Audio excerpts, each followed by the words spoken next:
আজকে তাম বাংলাদেশে সোশ্যাল মিডিয়া কিন্তু তোলপাড় যে আপনি কি হ্যার পক্ষে নাকি না পক্ষে। কেউ বলতেছে হ্যাঁ জয়যুক্ত হয়েছে, আবার কেউ বলতেছে না জয়যুক্ত হয়েছে। যে 24-এর গণঅভ্যুত্থানের পরে ডক্টর ইউনূস সরকার যে জুলাই সনদ তৈরি করতে চায়, এই জুলাই সনদ কেমনে বাস্তবায়ন হবে এটা নিয়ে জাতি দুই ভাগে বিভক্ত। অধিকাংশ দল বলতেছে এটা গণভোটের মাধ্যমে এটাকে আইনি ভিত্তি দিতে হবে, এটাকে পাস করতে হবে। আর কিছু দল বলতেছে না, গণভোট করার কোনো দরকার নাই, ভোট যদি হয়ও এটা জাতীয় নির্বাচনের দিনে হবে অথবা পরবর্তী সরকার এসে এই জুলাই সনদ বাস্তবায়ন করবে। এখন কেউ হ্যার পক্ষে কেউ নার পক্ষে। আমার প্রশ্ন হলো, নির্বাচনের পরে পরবর্তী সরকার যদি এই সনদ বাস্তবায়ন করতে চায় বা করার দায়িত্ব নিতে চায়, আর এই দায়িত্ব তাদের যদি ছেড়ে দেওয়া হয়, তা আমার প্রশ্ন হলো ডক্টর মোহাম্মদ ইউনূসের দায়িত্ব কি? কথা বলে না কেন? 1-1.5 বছর হলো যে সে ক্ষমতায় বসে আছে, তার কি দায়িত্ব, সে কি করলো? গভীর মনোযোগ ভালো করে বোঝেন। আজকে যারা বলতেছে আমরা ক্ষমতায় যাওয়ার পরে জুলাই সনদ বাস্তবায়ন করব, এরা যে ক্ষমতা পাওয়ার পরে জুলাই সনদ বাস্তবায়ন করবে, এর কোনো গ্যারান্টি আছে? এ জোরে বলেন, গ্যারান্টি আছে? আর আমরা কেন আপনাদের বিশ্বাস করব? ছাত্র জনতা 2000 ছাত্র জনতা জীবন দিয়ে এই ডক্টর ইউনূসকে ক্ষমতায় বসাইছে। এই জুলাই সনদের যত কাজ এই সরকারকেই করে বিদায় নিতে হবে। আজকে যদি এই জুলাই সনদের আইনে ভিত্তি দেওয়া না হয়, 15ই আগস্টে বিপ্লব করে যেই সময় বঙ্গবন্ধুকে হত্যা করলো, ওই সময় যারা আপনার বিদ্রোহ করেছিল পরবর্তীতে তাদের ফাঁসির দড়িতে ঝুলানো হয়েছে। আজকেও যদি জুলাই সনদের আইনি ভিত্তি দেওয়া না হয়, যেই ছাত্রগুলো আন্দোলন করে স্বৈরাচারকে তাড়িয়েছে, আহত হসপিটালের কাতরাচ্ছে, আগামীতে এই ছাত্র জনতা বিপ্লবীদেরকেও বিপদে পড়তে হবে। আজকে আমরা এটাকে বলতেছি বিপ্লব, কিন্তু এটা যদি জুলাই সনদের ভিত্তি না থাকে তখন এটাকে বলা হবে সরকার বিরোধী ষড়যন্ত্র, সরকার উৎখাতের ষড়যন্ত্র। তখন এরা বিপদের মধ্যে পড়বেন, ফাঁসির দড়িতে ঝুলানো হবে। ভালো করে বোঝেন। আজকে যারা বলতেছেন আমরা জুলাই সনদ বাস্তবায়ন করব ক্ষমতায় যাওয়ার পরে, এদের অনেক নেতাই কিন্তু বক্তব্য দিয়েছিল যে আন্দোলনের সাথে আমাদের কোনো সম্পর্ক নাই। কথা কনাকা শুনছেন আপনারা? যে এটা শিক্ষার্থীরা আন্দোলন করতেছে, আমাদের কোনো সম্পর্ক। তাহলে যারা সম্পর্কই মেনে নেয়নি তারা যে বাস্তবায়ন করবে এর কোনো গ্যারান্টি আছে? অনেকে বলতেছে যে আমরা গণভোট বুঝি না, এগুলোর প্রয়োজন নাই। অথচ ওই দলের তৈরি হয়েছিল হ্যাঁ ভোট আর না ভোট গণভোটের মাধ্যমে। এ কথা কনাকা শহীদ প্রেসিডেন্ট জিয়াউর রহমানকে সিপাহী বিদ্রোহ বিপ্লবের মাধ্যমে সবাই ক্ষমতায় বসাইলো, তারপরে জিয়াউর রহমান কি গণভোট দেয়নি? এ আপনারা ভোট দেন নাই? জিয়াউর রহমানকে দেশের লোক ভোট দিয়ে তারপরে তার বৈধতা দিয়েছিল।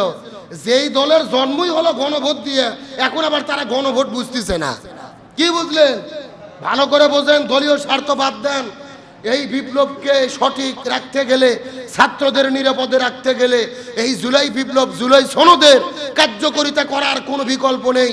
এর বিরোধিতা যারাই করবে মনে করবেন এরাই বিপ্লবের সঙ্গে গাদ্দারি করবে বলে চিহ্নিত হবে। সুতরাং এই সরকারকে বলি টালবানা নয়, নির্বাচন ফেব্রুয়ারিতেই করেন। নির্বাচনের আগে জুলাই সনদ বাস্তবায়নের জন্য গণভোট দিয়ে এটার আইনি ভিত্তি তৈরি করে এই সনদের অধীনে যখন নির্বাচন হবে তখন একটা শান্তিপূর্ণ নির্বাচন হওয়া সম্ভব। তাহলে বোঝা গেল ন্যায় নয়, না নয়, বরং আমরা গণভোটের জন্য হার পক্ষে থাকবো, জুলাই সনদ বাস্তবায়নের পক্ষে থাকবো। আল্লাহ তাআলা আমাদের বোঝার তৌফিক দিক, বলেন আমিন।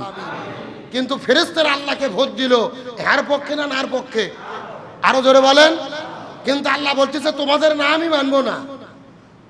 আমি সিদ্ধান্ত নিয়েই ফেলেছি যে আমি জমিনে খলিফা পাঠাবো। জোরে বলেন, কি পাঠাবো? খলিফা। তাহলে আমাদের সর্বপ্রথম পরিচয় কি? খলিফা। এখন প্রশ্ন হলো খলিফা অর্থ কি? আমাদের বাংলাদেশে আমরা জানি যে খলিফা তাদের বলা হয় যারা কাপড় সেলাই করে, নাকি যারা পাঞ্জাবি বানায়, জুব্বা বানায়, জামা বানায়, এদেরকে আমরা খলিফা বলি। বলি কি বলি না? হাসেন না। যারা দর্জি এদেরকে খলিফা বলি কি বলি না? বলি। আবার অনেক জায়গায় দেখা যায় অনেকে পীরের দরবারে খলিফা হয়, হয় না? ফুরপুরের খলিফা, রাজারবাগের খলিফা, দেওয়ানবাগের খলিফা, বিভিন্ন পীরের দরবারে পীর বলে গেলে তার খলিফা হয়, আবার পরবর্তী গদিনিসীন পীর হয়। কিন্তু খলিফা শব্দের মূল অর্থ হলেন প্রতিনিধি। বলেন কি? প্রতিনিধি রিপ্রেজেন্টেটিভ যারা আল্লাহর পক্ষ থেকে দায়িত্ব পালন করবেন এদেরকে বলা হয় প্রতিনিধি। প্রতিনিধি কাদেরকে বলে? যারা একজনের পক্ষ থেকে দায়িত্ব পালন করে। একজনের পক্ষ থেকে কি করে? দায়িত্ব পালন করে। তার মানে বোঝা গেলেন আল্লাহ রাব্বুল আলামিন আমাদেরকে জমিনের ভেতরে খলিফা করে প্রেরণ করলেন।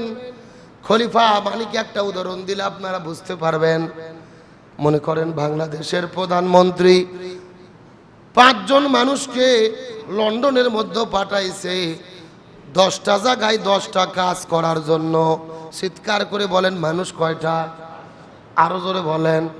এই 10 জন মানুষকে আমার দেশের সরকার প্রধান লন্ডনের মধ্যে পাঠাইলো 10টা জায়গায় 10টা কাজ করার জন্য। এই যে 5 জন ব্যক্তি বাংলাদেশ থেকে লন্ডনে কাজ করার জন্য গেল, এই 5 জন ব্যক্তি হলেন আমার দেশের প্রধানমন্ত্রীর পক্ষ থেকে হলেন প্রতিনিধি। 5 জন ব্যক্তি এই দেশ থেকে লন্ডনে গেল কাজ করার জন্য। এই লোকগুলো কি? আমার বন্ধুগণ মুসলমান ভাইরা গভীর মনোযোগ লক্ষ্য করুন। ওই মানুষগুলো যেই রকম ভাবে প্রতিনিধি, আমরা আল্লাহর পক্ষ থেকে দুনিয়ার মধ্যে এসেছি, আল্লাহর পক্ষ থেকে আমরা কি? আরো ধরে বলেন।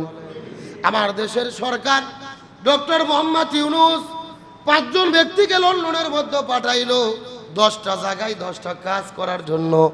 আল্লাহ আমাদেরকেও দুনিয়ার মধ্যে প্রেরণ করেছেন। আমাদেরও কিছু কাজ আছে না নাই?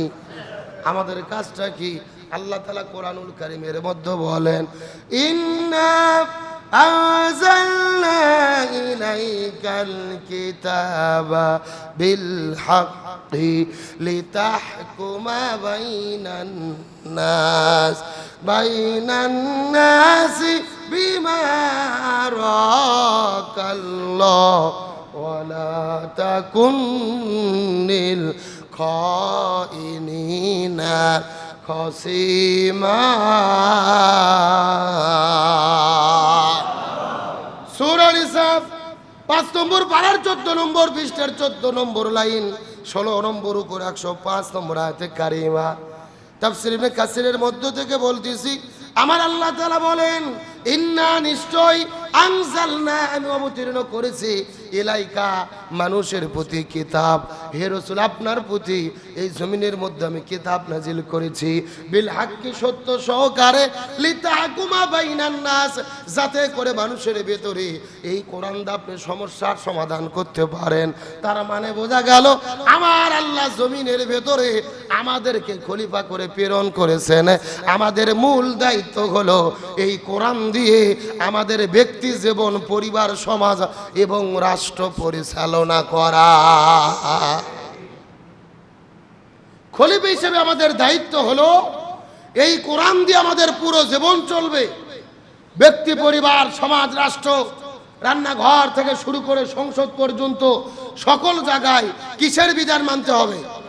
আরো জোরে বলেন। কোরআনের বিধান দিয়ে আমাদের জীবন চালাতে হবে। যেই রকম 5 জন ব্যক্তি লন্ডনে গেল, ওরা যাওয়ার পরে ওই 10 জায়গায় 10টা দায়িত্ব পালন করবে। আর আমরা পৃথিবীতে এসেছি আল্লাহর পক্ষ থেকে, আমাদের দায়িত্ব কোরআন সুন্নাহ মোতাবেক জীবন পরিচালনা করা। আর পুরো কোরআন এবং হাদিস মতো জীবন পরিচালনা করার নাম হলো ইবাদত। জোরে বলেন কি? ইবাদত শুধু নামাজ, রোজা, হজ, যাকাত নয়, আল্লাহর প্রতিটা বিধান মেনে চলার নাম কি? আর আল্লাহ তাআলা আমাদের সৃষ্টি করেছেন ইবাদত করার জন্য। সুবহানাল্লাহ বলেন।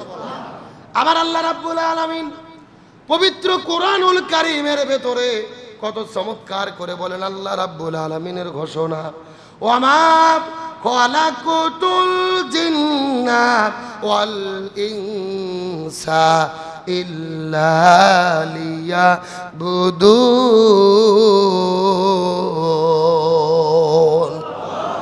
আল্লাহ রাব্বুল আলামিন বলেন, এই পৃথিবীর মানুষেরা গভীর মনোযোগ, এই জমিনের ভেতরে আমি আল্লাহ তাআলা মানুষ এবং জিনকে সৃষ্টি করেছি একমাত্র কেবলমাত্র সবে মাত্র আমার ইবাদত করার জন্য। জোরে বলা যাবে কি সুবহানাল্লাহ?